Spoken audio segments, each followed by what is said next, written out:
Hello everyone, સ્વાગત છે તમારું ચેનલમાં। આજે આપણે બનાવીશું એકદમ ક્રિસ્પી અને ચટપટા સ્ટફિંગ સાથે બ્રેડ પકોડા। ચાલો રેસીપી ચાલુ કરીએ। બાઉલમાં મેં 2 કપ ચણાનો લોટ લીધો છે। સ્વાદ પ્રમાણે મીઠું ઉમેરશું, 1/4 ચમચી જેટલી હળદર પાવડર અને સાથે આપણે ચપટી હિંગ ઉમેરીશું।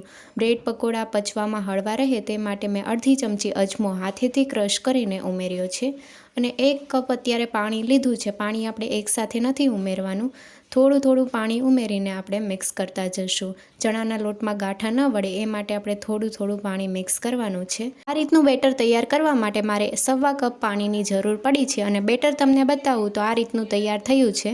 ચમચાનો પાછળનો ભાગ આ રીતે કોટ થઈ જાય એ રીતનું આપણે બેટર તૈયાર કરવાનું છે। બેટરને 2 થી 3 મિનિટ માટે એક જ ડાયરેક્શનમાં ચલાવતા રહીશું, જેથી તેમાં હવાના કણ ભરાશે અને ફ્લફી તૈયાર થશે। ઢાંકણ ઢાંકીને 20 મિનિટ માટે મૂકી દઈશું।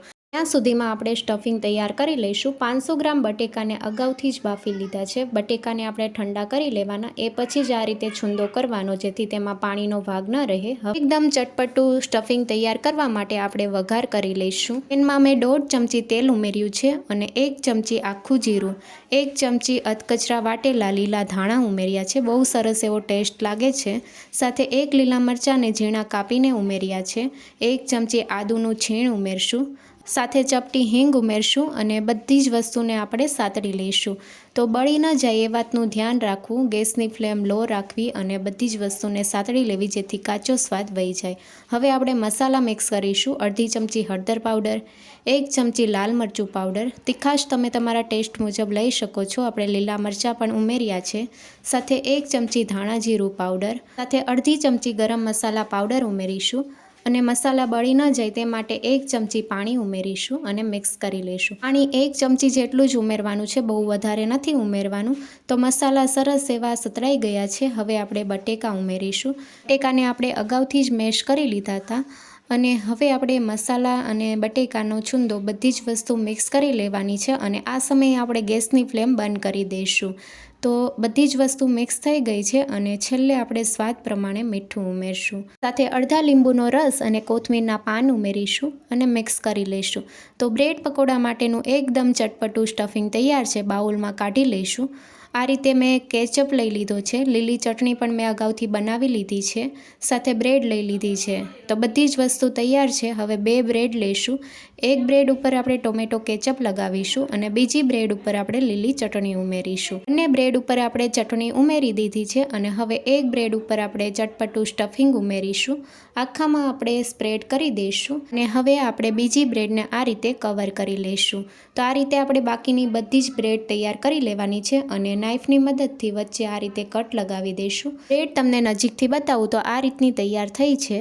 તો હવે આપણે બેટર લઈ લઈશું અને બેટરમાં 1/4 ચમચી જેટલા ખાવાના સોડા ઉમેરશું, જેથી પકોડા એકદમ ફૂલેલા બનશે અને પકોડાને ક્રિસ્પી બનાવવા માટે 1 ચમચી ગરમ તેલ ઉમેરીને મિક્સ કરી લઈશું।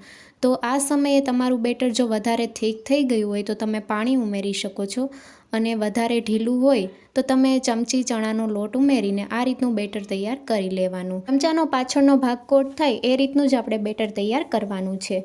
તો બેટર પણ તૈયાર થઈ ગયું છે અને બ્રેડ પણ તૈયાર કરી લીધી છે। હવે આપણે એક બ્રેડ લઈ લઈશું।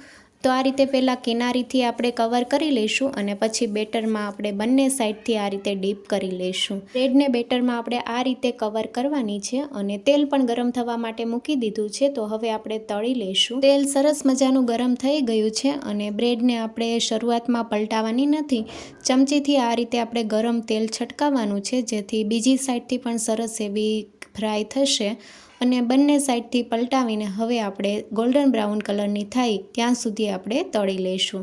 તો સરસ એવી ક્રિસ્પી બ્રેડ તૈયાર થઈ છે। આરાની મદદથી બ્રેડ પકોડા કાઢી લઈશું અને આ રીતે આપણે બાકીના બધા જ બ્રેડ પકોડા તૈયાર કરી લઈશું। તમે જોઈ શકો છો લીલી ચટણી, લાલ ચટણી અને ચટપટા સ્ટફિંગ સાથે લેયરવાળા બ્રેડ પકોડા તૈયાર છે।